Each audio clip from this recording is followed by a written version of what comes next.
दोस्तों नमस्कार, स्वागत है आप सभी का। एक बार फिर से चलिए जानते हैं मध्य प्रदेश की ताज़ा खबरों को। लेकिन उससे पहले अगर आपने अभी तक इस चैनल को सब्सक्राइब नहीं किया तो सब्सक्राइब कर लें, जिससे कि आपको मध्य प्रदेश की ताज़ा खबर रोजाना मिलती रहे। सबसे पहली खबर, 4 जनवरी को मुरैना आएंगे मुख्यमंत्री मोहन यादव। मुख्यमंत्री डॉक्टर मोहन यादव 4 जनवरी को मुरैना आ रहे। यह उनका मुख्यमंत्री बनने के बाद यह पहला मौका है। उनके आने की तैयारियों को लेकर चंबल आयुक्त दीपक सिंह ने जिला स्तर के सभी अधिकारी की बैठक ली है और बैठक में प्रभारी कलेक्टर मौजूद थे। इस मौके पर चंबल कमिश्नर दीपक सिंह ने कहा कि मुख्यमंत्री चंबल भवन में संभागीय एवं जिलाधिकारी के साथ विभागीय समीक्षा करेंगे। अगली खबर, कचरा प्रबंधन पर बरती जाएगी सख्ती, रीवा को बनाया जाएगा स्वच्छता में अग्रणी। रीवा नगर निगम प्रशासन कचरा प्रबंधन पर सख्त कार्रवाई करने की तैयारी कर रहा। बता दें कि शहर में कई ऐसे संस्थान हैं जो ना तो ठोस अपशिष्ट प्रबंधन शुल्क देते हैं और ना ही गाड़ी आने पर उसे समय पर कचरा ही देते हैं, जिससे ऐसे संस्थानों के आसपास कचरे के ढेर लगने शुरू हो जाते हैं। इस समस्या से निजात पाने के लिए नगर निगम ने ऐसे सभी संस्थाओं को सूचित किया है कि इसके लिए निर्धारित शुल्क समय पर जमा करें, अन्यथा कचरा फैलाने वाले और शुल्क नहीं देने वाले संस्थानों पर सख्त कार्रवाई की जाएगी। अगली खबर, विदिशा कलेक्टर ने शैक्षणिक गतिविधियों का जायजा लिया, 5 बीआरसी का वेतन रोकने के निर्देश।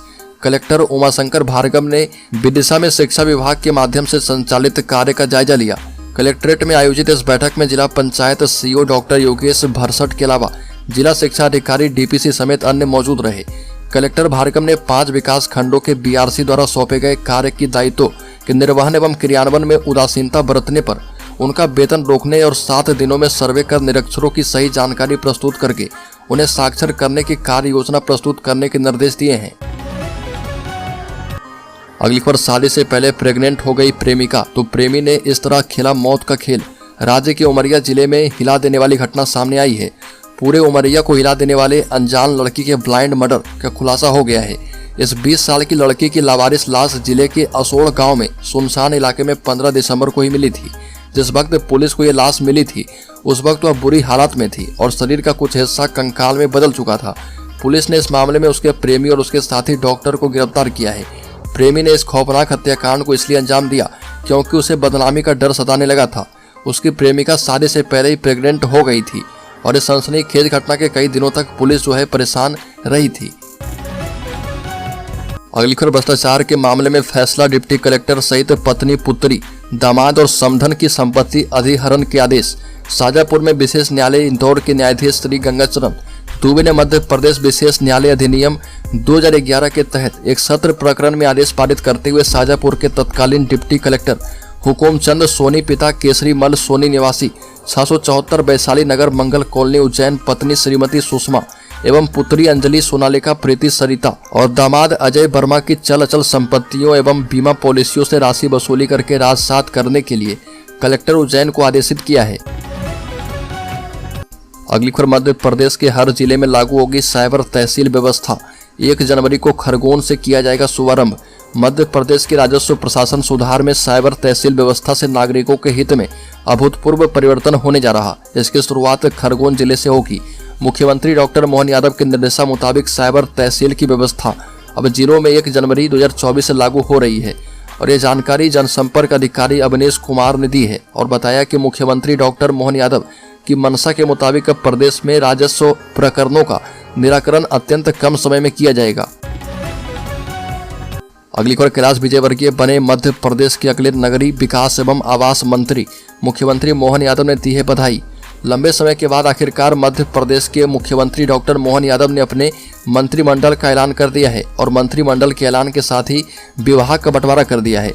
मंत्रिमंडल के इस बंटवारे के बाद कैलाश विजयवर्गीय ने कहा कि मुझे इस महत्वपूर्ण पद को संभालने का अवसर मिला है और मैं पूरी मेहनत से ये काम करने के लिए प्रतिबद्ध हूँ। नगरीय विकास एवं आवास के क्षेत्र में सुधार करने के लिए हम सभी मिलकर काम करेंगे और नगरों को विकसित और आधुनिक बनाने के लिए प्रतिबद्ध रहेंगे। बड़ी खबर, ट्रैफिक सुधार की दिशा में काम कर रही मोहन यादव सरकार, बीआरटीएस के लिए कारगर प्लान तैयार। मोहन यादव सरकार एक्टिव नजर आ रही है और जहां सरकार अलग अलग मुद्दों पर काम करते दिखाई दे रही है, वहीं मोहन यादव सरकार ने ट्रैफिक को लेकर खास प्लान तैयार किया है। जहां पर जनप्रतिनिधियों के साथ हुई बैठक में ट्रैफिक सुधार को लेकर रणनीति तैयार की गई है। ट्रैफिक की सर्वाधिक समस्या प्रमुख तौर पर उन शहरों में सामने आ रही है जहां पर बीआरटीएस बनाया गया है। वहीं इसे देखते हुए मोहन यादव सरकार की ओर से अब अधिकारी को दिशा निर्देश दिए गए हैं। इसके साथ ही अलग अलग शहरों में ट्रैफिक सुधार को लेकर खास प्लान भी तैयार किया गया है। बड़ी खबर भोपाल बीआरटीएस के 48 बस स्टॉप बिना ट्रैफिक बंद किए ही हटेंगे। मुख्यमंत्री मोहन यादव लेंगे अंतिम निर्णय। राजधानी भोपाल में बीआरटीएस हटाने को लेकर जो प्लान बनाए गए हैं उनमें सभी में ये प्राथमिकता दी गई है कि कहीं पर भी बिना ट्रैफिक बंद किए सभी बस स्टॉप तोड़े जाएंगे और बीआरटीएस को साफ किया जाएगा।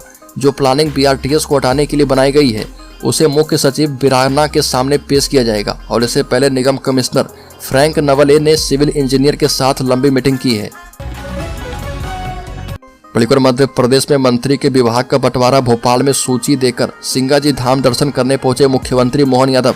मध्य प्रदेश के नए मुख्यमंत्री मोहन यादव खंडवा जिले के संत सिंगाजी धाम पहुंचे थे, जहां पर निमाड़ के प्रसिद्ध संत सिंगाजी की समाधि के दर्शन किए और वहां पूजा अर्चना करके सभी देशवासी के कल्याण और मंगल की कामना की। मीडिया से चर्चा करते हुए प्रदेश में मंत्रिमंडल के गठन के बाद मंत्री के विभाग का बंटवारा करने की बात कही और कहा कि उनका नया मंत्रिमंडल जनता को समर्पित है। अगली खबर, अनूपपुर में चेकिंग अभियान में 44 वाहनों पर हुई चालानी कार्रवाई, समन शुल्क वसूला। बता दें कि गुना में बस हादसे के बाद जिले की परिवहन एवं पुलिस विभाग सक्रिय हो गई है और अनूपपुर जिले में बस, ऑटो, 2 पहिया वाहनों के चालान बनाए जा रहे और वाहनों की फिटनेस, बीमा, ओवरलोडिंग, ओवर स्पीड आदि की जांच भी की जा रही है और जिससे पर 44 वाहनों के चालान बनाकर 31,500 रुपये समन शुल्क वसूला गया है। अगली खबर, मध्य प्रदेश में आज से 1 जनवरी से साइबर तहसील की गई व्यवस्था। बता दें कि मोहन यादव ने प्रधानमंत्री मोदी की संकल्प पत्र 23 की गारंटी की पूर्ति करने के लिए कहा कि राज्य सरकार दृढ़ संकल्पित है और इसी क्रम में राज्य सरकार ने 1 जनवरी 2024 से पूरे प्रदेश में साइबर तहसील की अवधारणा लागू करने का निर्णय किया है।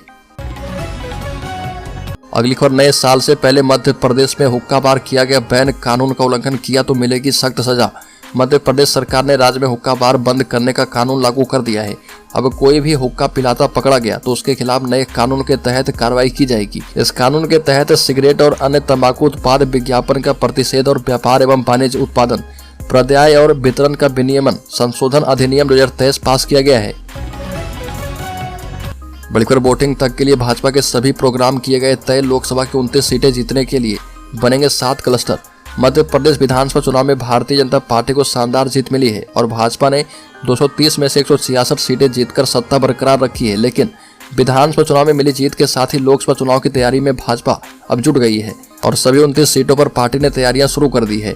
भारतीय जनता पार्टी के प्रदेश कार्यालय में बैठक में भाजपा के राष्ट्रीय महामंत्री सुनील बंसल ने कहा कि 29 सीटों पर तैयारियां शुरू है और ऐसे में भाजपा ने सभी सीटों को 7 क्लस्टर्स में बांटने की योजना बनाई है।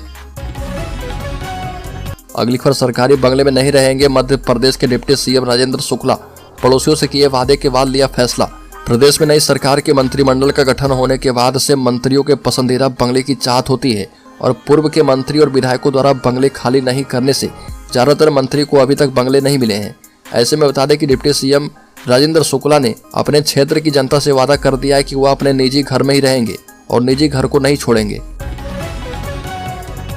अगली खबर, मध्य प्रदेश में आधा दर्जन परीक्षाओं के रिजल्ट अटके। नेता प्रतिपक्ष ने मुख्यमंत्री को पत्र लिखकर परिणाम जारी करने की मांग की। मध्य प्रदेश में कई प्रतियोगी परीक्षाओं की प्रक्रिया आगे नहीं बढ़ने कई युवा असमंजस में हैं। उनके सामने संकट है कि अब वह तैयारी करें या बढ़ती उम्र के चलते कोई रोजगार की तलाश करें। इस बीच नेता प्रतिपक्ष उमंग सिंघार ने मुख्यमंत्री डॉक्टर मोहन यादव को पत्र लिखकर प्रदेश की भर्ती परीक्षाओं के अटके रिजल्ट, अधूरी कार्रवाई को लेकर सवाल उठाए हैं और पत्र में पटवारी समेत कई परीक्षाओं का जिक्र किया है और लिखा कि कई परीक्षाओं के रिजल्ट घोषित नहीं करने से अभ्यर्थियों का मनोबल पूरी तरह से टूट चुका है और प्रदेश के युवा जो हैं हताश हैं। अभ्यर्थियों को इन परीक्षाओं में भ्रष्टाचार और घोटाले की आशंका है। अगली खबर, गुना बस हादसे के बाद शिवपुरी जिला प्रशासन पूरी तरह से अलर्ट है और गुना बस हादसे के बाद से जिला प्रशासन कलेक्टर ने सभी वाहनों के फिटनेस जाँच के लिए जिला एवं तहसील स्तर पर टीमें गठित कर दी है। कलेक्टर रविंद्र कुमार चौधरी ने जिला एवं तहसील स्तरीय उड़नदस्ता दलों को निर्देशित किया है कि सभी बसों की जांच करें, बगैर परमिट और फिटनेस की चल रही बसों के स्कूलों को सूचीबद्ध करें और इसके साथ ही प्रत्येक वाहन के दस्तावेजों, वाहन का मॉडल, बीमा, फिटनेस, बैठक क्षमता, परमिट, ड्राइविंग लाइसेंस का परीक्षण करके नियम के मुताबिक वैधानिक कार्रवाई करने के निर्देश दिए गए हैं।